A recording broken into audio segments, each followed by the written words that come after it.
Welcome to the Slop Temple. We pray this video helps.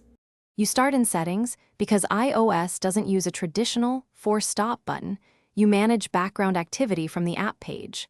Once in Settings, type the app name into the search bar to jump straight to its entry.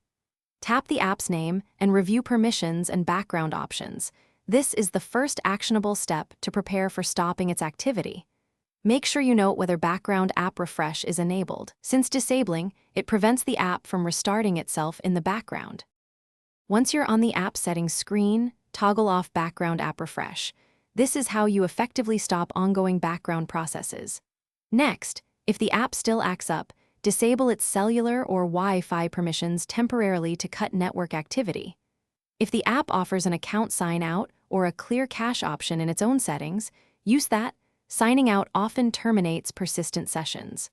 These steps reduce the app's ability to restart itself, which is the iOS way of forcing it to stop without a dedicated button. Now perform a force close.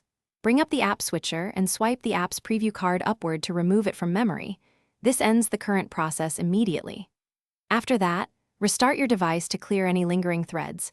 This ensures the app cannot resume until you explicitly open it.